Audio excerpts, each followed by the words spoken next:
Many ancient trees grow throughout Israel, some of them hundreds of years old. Each tree tells a story related to the country's cultural and religious traditions. These special trees are cared for by the JNF, the Jewish National Fund. של עצים עתיקים, אנחנו בקרן הקיימת בשלוש שנים האחרונות עושים סקר של עצים מיוחדים, נושא של שיקום, של תמיכות, אשכרה אורתופדיה של עצים. This includes things like building a support for an old tree, fumigating it against pests, or drilling a hole to drain it, reducing the chance it will rot inside. Several very old olive trees live in the groves around the Beit Jamal monastery, outside present-day Beit Shemesh. Olive oil was pivotal in the economy of the ancient Middle East, essential to fill lamps, make creams and salves, and for many other purposes.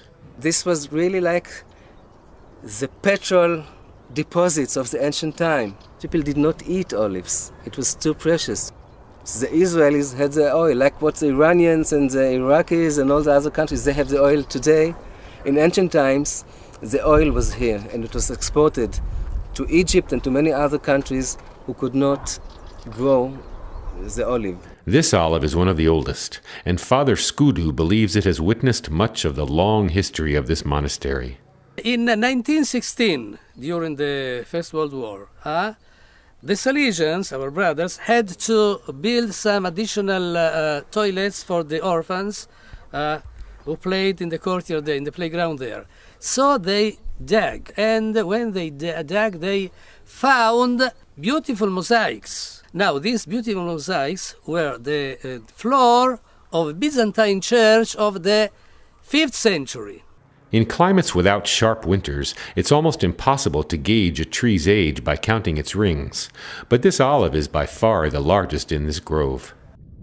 A few miles away on a sloping hill outside Kibbutz Tzuba is a venerable tree the JNF cares for called the Tzuba oak. And there was one traveler about 150 years ago, a French traveler, he was named Guérin, and he came to Tzuba, and he says there is a big oak tree in Tzuba. I mean, he was describing this tree exactly. Shkolnik tells me that for an oak to live so long, it had to have been cared for by generations of humans who regarded it as special. And often an oak gains special status when a holy man, a priest, rabbi, or sheikh, is buried near it.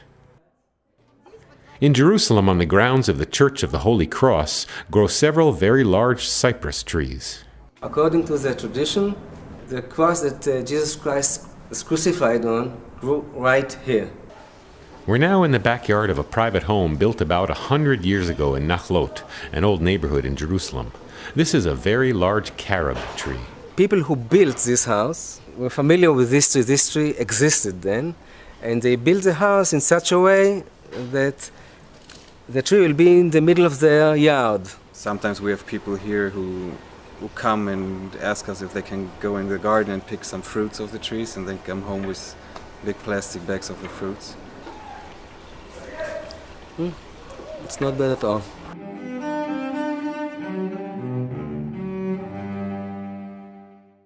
Find out about other exciting stories at Israel21c.org.